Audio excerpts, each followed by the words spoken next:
guys, and happy National Puppy Day. We're coming to you from Guide Dogs Victoria here. My name is Alex and I'm a puppy development advisor. Dream job, I know. And we're actually having a 16-week puppy class being run behind us. So we've got the H litter with us today. And joining me today is our fabulous puppy raiser here, Cathy. Now, Cathy, would you like to tell us a little bit about yourself and little pup here? Okay, I've got Hollie here. She's my second pup. I've had her since she's about 9 weeks old and she's really settled in well. How old is she now? 16 weeks. 16 weeks, Yeah. So obviously 16-week puppy class. It's a very exciting moment today. We actually have 3 puppy classes here at Guide Dogs throughout the early puppy development stage. So we have a 10-week puppy class, a 13-week puppy class and a 16-week puppy class. So there's a couple of fun surprises coming later on in regards to our 16-weekers here.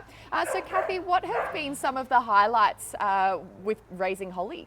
Oh, there's been lots, but I think what I like the most with Hollie is that she's so keen to do what you want her to do, and you introduce her to something and she's a bit unsure, and so we keep doing it again and again, and then you just see, like, the next time you do it with her, she knows what she's doing and she's so proud of herself and she just keeps walking. So I think it's just the fact that you can see her change so much and learning from what you're doing, and we're learning from each other. So Yeah, amazing. She's such a beautiful pup. It's a really lovely litter that we've got here today.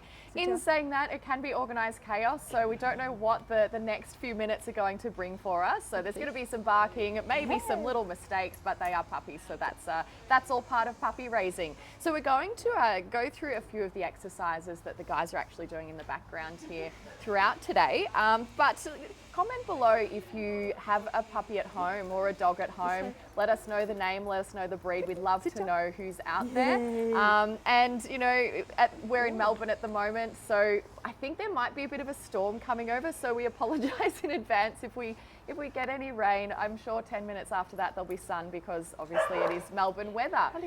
So also comment and let us know where you're actually tuning in from as well. So a couple of the challenges, Cathy, with Hollie. Obviously it's not all sunshine and rainbows being a puppy raiser. What have been some of the challenges? toilet training. Trying to get that right. We've had lots of accidents inside, but again now most days we don't have any, so that's really good. I'm just waiting now for her to be able to tell me when she needs to go. I suppose the other biggest challenge was sleeping through the night, but with her it was really good. We had 2 nights where she woke up a few times, but now she's going to bed about 10 o'clock and not waking up to about 7:30, so that's fantastic. And I suppose as a puppy raiser, the other challenge is at the beginning, because they're so young and not fully vaccinated, you can't go out and about a lot, so you're sort of bound to around your home and all that sort of thing. So that can be a little bit challenging at times, but after today, and she's 16 weeks, she's had a vaccination, and another week we can start exploring the world beyond just our house. So yeah, that'll be good. It's a really exciting time today, and we'll share a little bit later on. We've also got a quiz for you guys today, so make sure you are paying attention, because there's going to be a couple of questions at the end. So make sure you're soaking it all in and enjoying the puppy class. So I think the guys behind us are doing a little bit of an exercise that we're going to get to in a moment. But firstly, I think what we'll do is start with some position changes, Cathy. Yep. So we here at Guide Dogs use a couple of different commands. We teach our puppies sit, down, stand, wait and come. So there's a few there, but we're just going to do a couple of basic ones today. Cathy, throughout all of the puppy classes and the weeks so far, has been teaching little Hollie here how to sit and down. So firstly, we might ask Hollie to perform a sit. Now, if a puppy's learning the sit, we actually use a technique called luring, where we have a piece of food in our hand, we get the pup licking and chewing at the treat in our hand, and we can maneuver the pup's body. So Cathy, would you mind just showing us an example of luring into a sit? Okay. She's already sitting. So she is. down. So just bring her into a stand. Oh, okay, I'll do that. That's all right. Good. So Cathy's going to grab a treat there. Stand. And you can see Hollie's licking and chewing.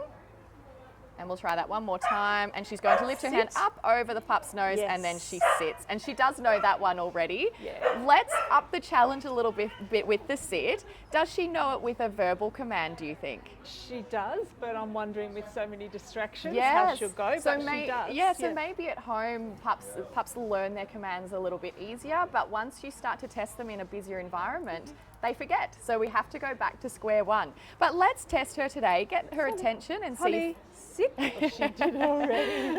She preempted there. So let's we'll try again. Yeah, let's get Hollie, her into a stand. That's it. Come here. Maybe we'll try. What about a down? Down. Good Excellent. girl. So you can see what Cathy just did there. She actually air lured, so she had no food in her hand. So that's also a nice little transitional technique to use Hollie. between having food in your hand and just using the verbal technique. Hollie, sit. Yes. Oh, excellent. Good And we'll job. try the down one more time. Hollie, down. Hollie, down. Down. Almost, so just wait there. Yes. Excellent. You guys probably may have seen, but we had one of Hollie's litter mates walking behind us, so that was a little bit of an added distraction there. So But she got there. that's some really, it's a good practice to have those distractions walking Hollie, behind sit. us. Thank you. Feet on the ground. She loves using her girl. paws there, doesn't she? She does. So we do use the food like a magnet Down. when we are training some of these commands, Good and then as you can job. see, we just phase out the food.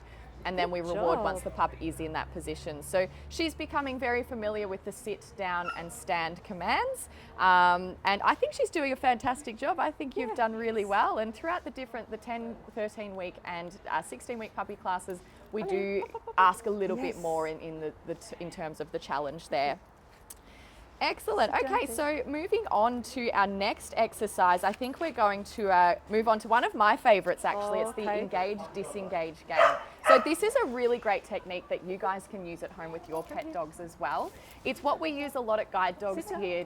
When you see a beautiful working guide dog out on the street, you do see them completely focused, not pulling towards other dogs, not pulling towards people, and not pulling towards birds, bikes, all of those sorts of distractions they might encounter. So the engage-disengage game teaches the pup how to stay calm in the presence of a distraction. They'll acknowledge that the distraction is there, but then they'll just look away and they'll continue about their day. So that is end goal. We're just starting this exercise now, so we'll see how Hollie. So this is our first time. May work, it may not work. We'll see how it goes. So we've actually got Susanna, who's one of our puppy wranglers behind the scenes. Just wait to her. Yeah, so actually we're going to, that's fine, Bruce, come through. Good puppy. Good girl. Hollie. Lovely. So we've got a little bit of a toilet stop there for Bruce and his pup in the background. Yes. Good girl. Excellent. Okay, so Susanna, I just need that toy if you don't mind, if we've got that blue squeaky toy somewhere. So today what we're going to be using is a blue squeaky toy as our distraction. It's a little bit less distracting or less tempting than a dog, for example. So it's a great way for the puppy to start to learn this exercise. So what we want the pup to do, Susanna, once she grabs the toy, is going to squeak the toy a little bit, get the pup's attention. Pup will look at the toy. As soon as she looks away from the toy, we're going to mark with our word yes, and then we're going to reward the pup for doing the right thing. So we're keeping the pup nice and calm. Now, one of the most important things with this exercise is establishing a good distance. Good girl. So with distance, we need to make sure that we're not too close. If a puppy's too close, what do you think some of the things are that we'll see? We'll see things like lunging, pulling, maybe even a little bit of barking. As you can see here with Hollie, she's pulling towards Susanna. So Susanna may be a smidge too close for now, but we'll see how we go. We might actually have to stand up and take a step back to do this one. So what we're going to do is just get right into it now. So I'm going to stand away here. So Susanna, and I might get you to stand too, Cathy, if that's okay. We'll stand back a little bit.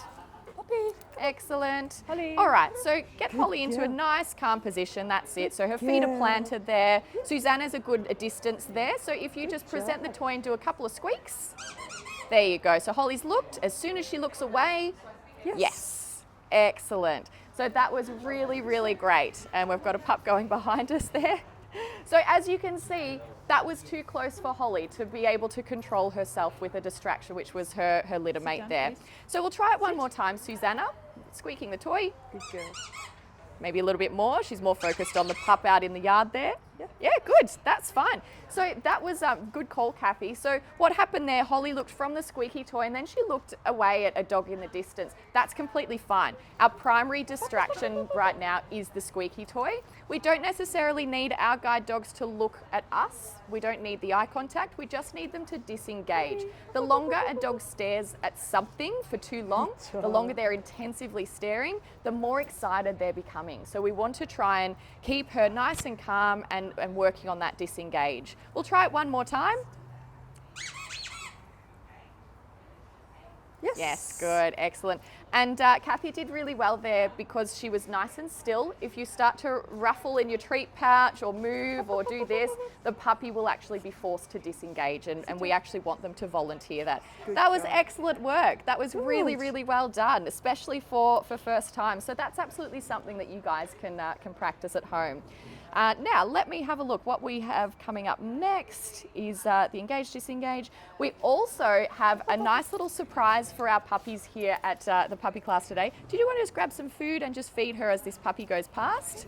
Pop some food in. Yeah, there you go. We use Labradors here at Guide Dogs, and as you know, Labradors are absolutely food obsessed. So if we ever need them to do something, we bring out the food.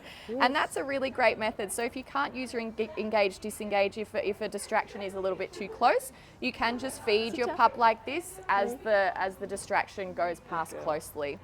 Excellent. Okay, so we're going to move on to one of my favourite moments of 16-week puppy class, and that's actually the presentation of the orange training coat. So if any of you are unfamiliar with the orange training coats and what they represent, our guide dog puppy-in-training coats allows our puppies public access where pet dogs are not able to go. So places like shops, places like cafes, restaurants, and they also give the public a visual representation of being, this is a puppy in training. So just like a working guide dog, our puppies, when they are wearing their orange coats, they can't be approached, they can't be touched because they are in work mode. They're in work mode for a very small part of their day, and then they go home and they have a really big play.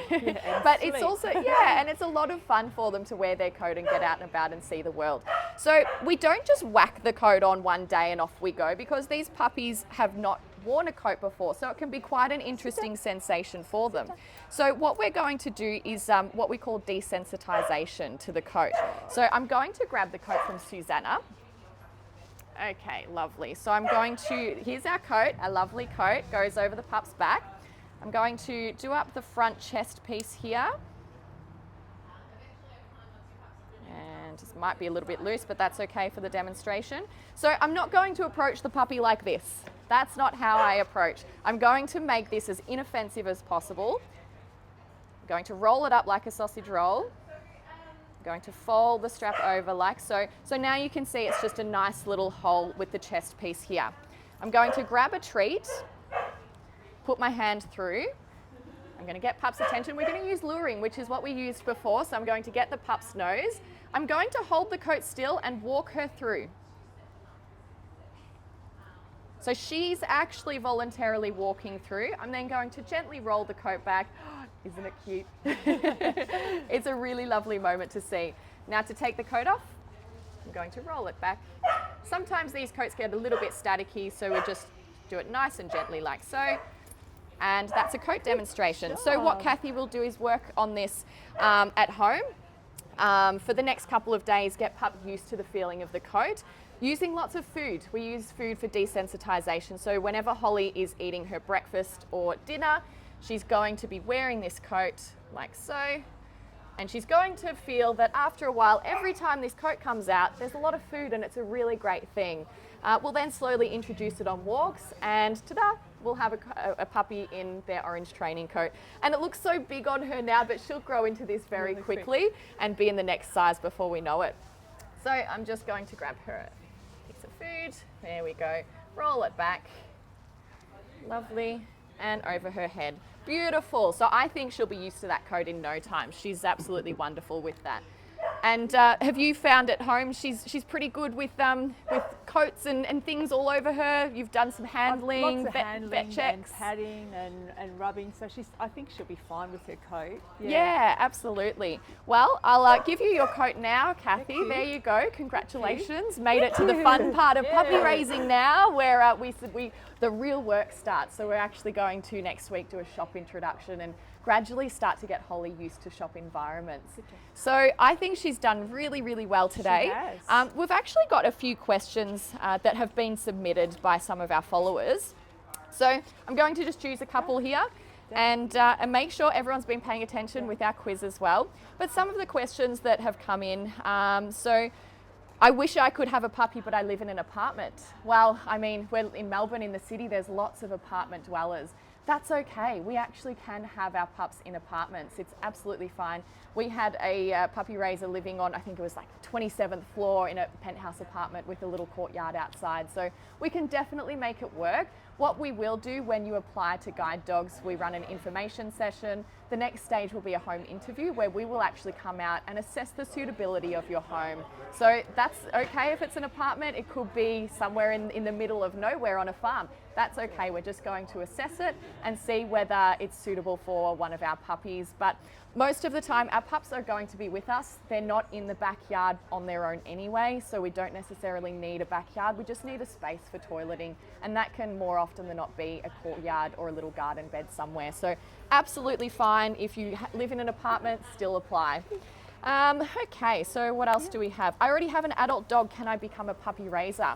Absolutely, yes. I was a puppy raiser a few years ago, and I raised with my pet boxer. So all it means at that home interview stage, we will do a pet temperament assessment. So we'll come out with one of our guide dog pups, or we will go to a local dog park and we'll just see how your dog interacts. Really, we just expect a dog to be able to tolerate a puppy. They don't need to be champion obedience dogs. They just need to be able to put up with one of these annoying puppies and be a relatively good role model for them around the home as well. Now, one of the last questions, let me see.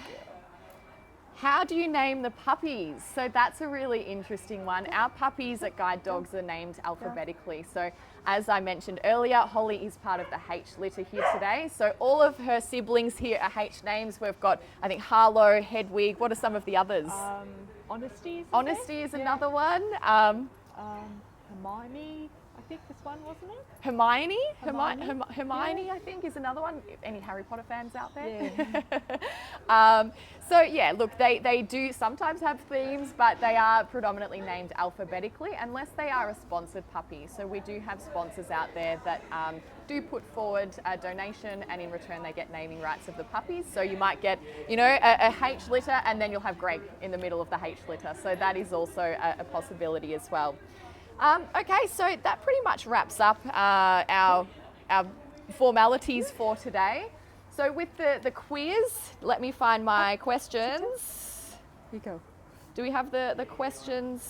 First question was, Yeah, first question. how old is Hollie? Yes, okay. So first question for you guys, make sure you answer. How old is Hollie? I know Kathy did mention earlier on. Now, second question. We use food as a magnet over the pup's head to teach which skills. We use food as a magnet over the pup's head to teach which skills. So we use that a couple of times today. And the last question is, how many puppy classes do our dogs attend during their time with their puppy raisers? Sure, and the final question is, how many puppy classes do our guide dog puppies attend in their puppy raising journeys? So feel free to answer below, and hopefully you get it right.